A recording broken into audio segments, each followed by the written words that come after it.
Hi folks, and welcome back to another video. Now I've got a bit of a treat for you today. Not only have we got a budget build, we've actually got a budget build off with my good friend and fellow small UK YouTuber ProYamYam PC. It's going to be a Top Gear style challenge with like a point scoring system to see who can get the best PC for the money really. So I hope you guys enjoy.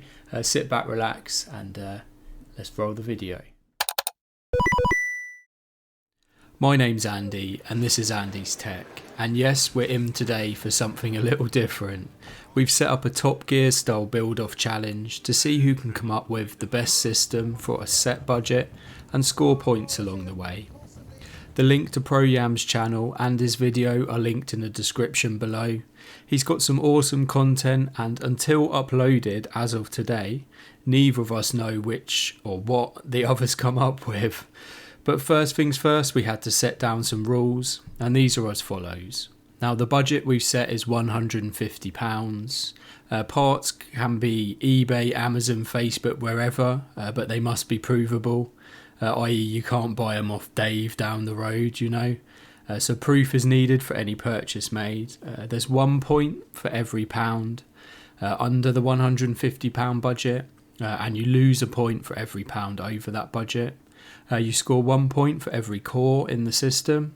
There's a cheeky point for some lighting, an extra point for that. Best Cinebench R20 score is 1 point. Heaven Benchmark best score 1 point. Best 1% low 1 point. Games, we're testing 4 games today with getting a score for 1 point for best average and 1 point for best 1% low score. Okay, so that's the gauntlet thrown down, but what did I come up with? Well, I've honestly created a bit of a budget beast here, I think, but I'll let you guys be the judge of that.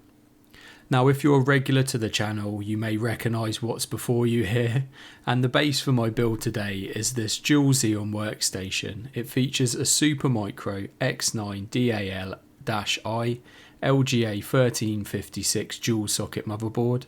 It came with twin Xeon E5 2407 V2s, but they're just trash, so I've swapped them for a pair of E5 2450 V2s, which are 8 core 16 threads each, with a base clock of 2.5 GHz and an all-core boost of 2.9 GHz. However, they hover around 3.1 GHz while gaming, and some nice points early off the bat there, giving us 16 cores and 32 threads to play with. The system came with 16GB in a 2x8 kit running in single channel, so I've upgraded it to 48GB running in triple channel for £12. Yes, £12. I'll do a full breakdown before we get into the benchmarks, but that was just an offer I couldn't refuse. It's old, slow DDR3 RAM, ECC RAM running at 1333 mega transfers per second, but who cares? It's 48GB, guys, and it's in our budget. Storage wise, I was tempted to go with the aging 500GB hard drive the system came with, but after suffering in the previous video, I bit the bullet and went for this 512GB SATA SSD from Amazon, which set me back £16.57. Thankfully, the system came with a decent FSP 600 watt 80 plus silver power supply with a half decent 12 volt rail, so it will have no trouble powering the GPU that I've brought for the build, and that is a GTX 1080. Yes folks, we've got a GTX 1080 in a £150 build these days. Mental. Now, I'm nearly 100% sure there'll be some bottleneck action going on here, and I've no idea still what ProYam is bringing to the table, but hopefully we've got the upper hand here with the 1080, and at £80, another deal I just couldn't resist. I'm still amazed at the prices of used GPUs in 2023, and it just goes to show what you can pick up for with a little deal hunting and patience. So that's our system. Yes, a little bland on the eye, but I'm just literally a smidge under budget. The full system breakdown is as follows. I paid £17.25 for the Xeon workstation in total, minus delivery.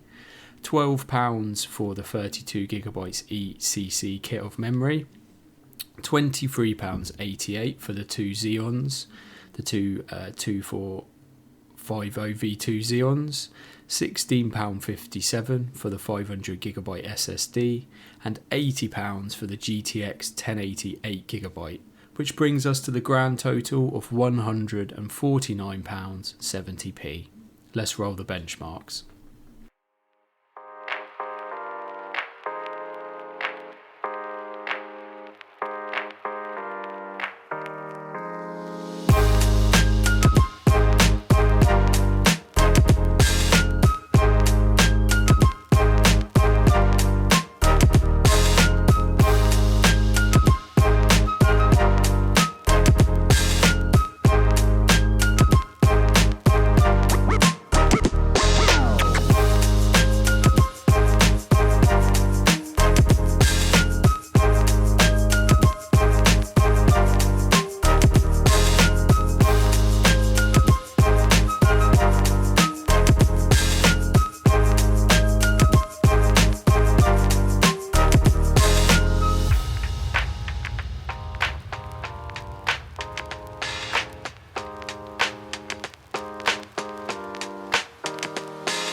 So that's the benchmark results in, and I can't wait to find out how our cheeky Brummy fared.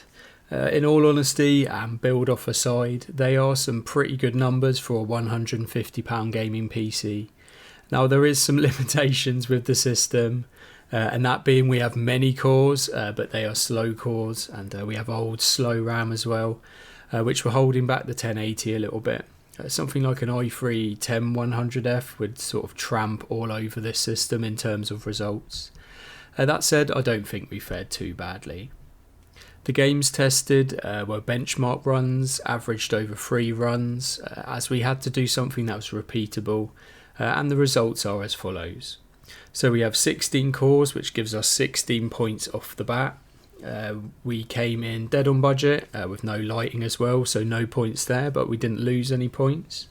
The Cinebench score come back with 4,240, which is just no way that he has beaten that, or I'll eat my hat.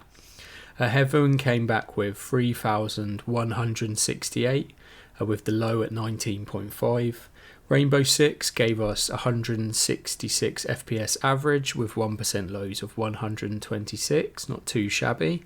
Formula 1 2022, I think we lost, as I'm sure we lost, as it wasn't happy with the GPU utilization, and I tested the 1080 in another system and it returned nearly double the figures, so 83 and 52 respectively. COD again, I think we should have seen better results, but 89 average and 56 is what we've got to work with. And last up with Cyberpunk at 68 and 62 on the 1% low. So, Mr. ProYam, have you beaten me? I'll have to wait and see, but I'm confident. I'm still not sure how we're going to show the final results, maybe in a short or something, as much as I hate them.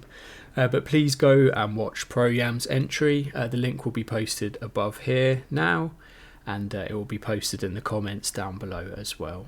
Please tell me your thoughts down below. I'd love to know who you think has the better system and why. And you can be brutally biased, of course, I don't mind. Thank you for watching as always. Please do the usual YouTube things if you're so inclined. Take care, God bless, and I'll be back next week with a review of the GTX 1070. Peace out.